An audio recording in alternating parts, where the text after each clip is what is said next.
Good morning. This is Dr. B.K.Parrthipan, working as an assistant professor in the Department of Mechanical Engineering at Kamaraj College of Engineering Technology. In our subject Automation for Manufacturing, we are going to discuss an important topic, concept of mechanization and automation. Later, we are going to discuss on the topic various elements of automated system. Come on, let's get into the topic. First of all, we have to know the concept of mechanization.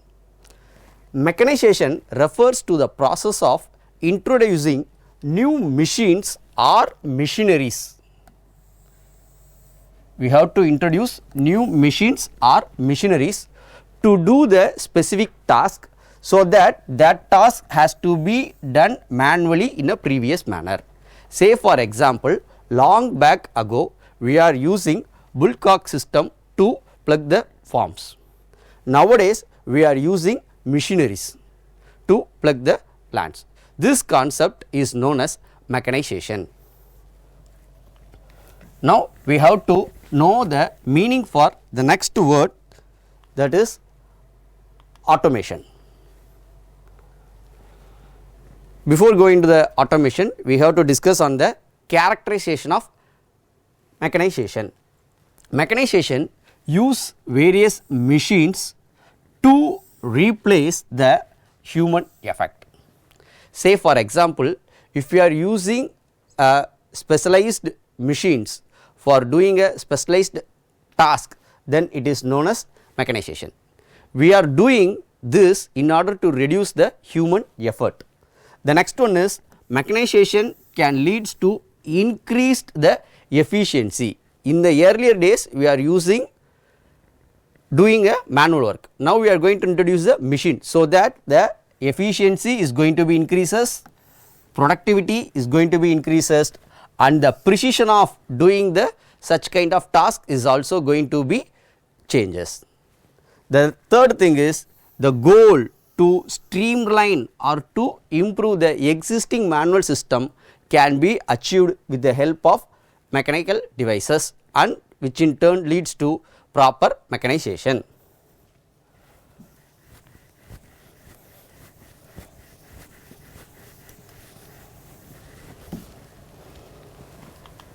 Now let us go into the concept of automation.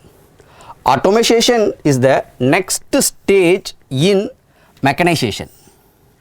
Here we have to make use of computers or specialized controllers to operate and to control the machinery without the direct intervention of human. This is the very important thing.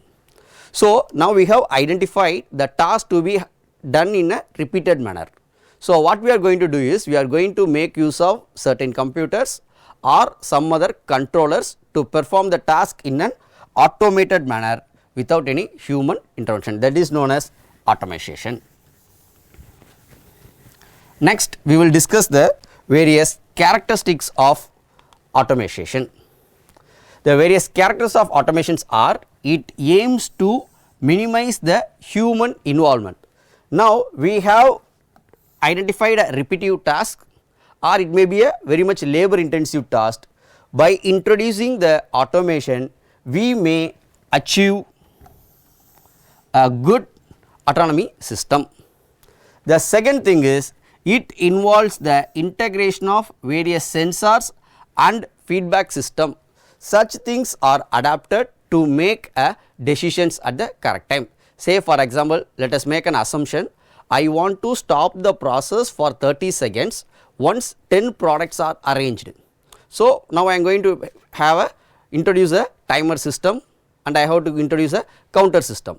So this counter system, what will detect is, it detects the presence of 10 components. When the 10 components are assembled means, now the timer has to perform its own task. It has to wait for 30 seconds. Within the 30 seconds, what we are going to do is, we are going to do the next operations, whatever it may be.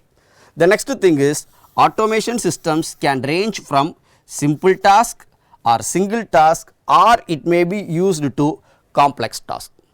So these are the various characteristics of automation.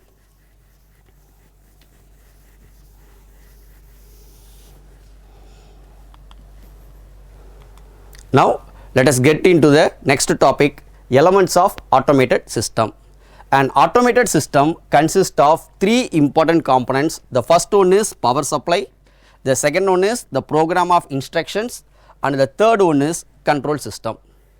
Now let us explain one by one.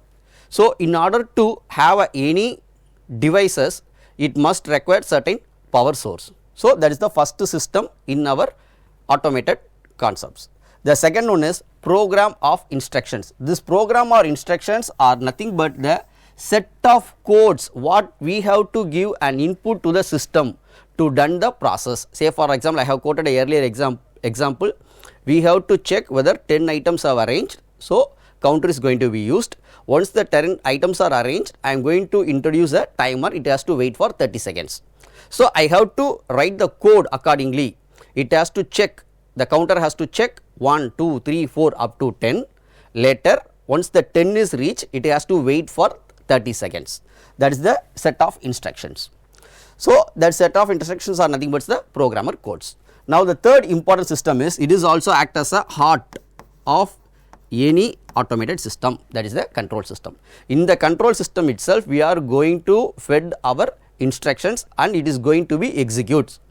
It will have to happen, the process to be happened.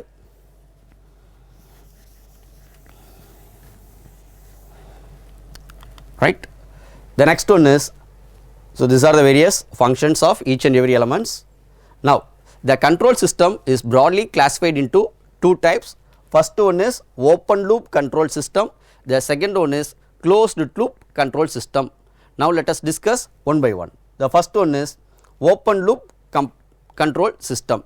In case of a open loop control system, it has a controller. This controller is operated by feeding the inputs. The inputs are nothing but it is a set of instructions. Once the set of instructions are executed, the controller will give the input to the process, it has to happen. Once the process is completed, it will give the direct output. In this case, there will be no measure of for the output unit, so that we are not able to check whether the process is completed or not. So this system performed by means of the control systems are very simple and the reliability of the system is very high. Right. The major advantage of the system is, it is very simple to operate and here it does not involve any feedback mechanism. So that the cost for spending a feedback is not present. So it will be to be a low cost. The disadvantage here, this is the very important thing. The reason is, it does not going to check whether the process is completed or not. So that we are having no measurement of output with respect to the input.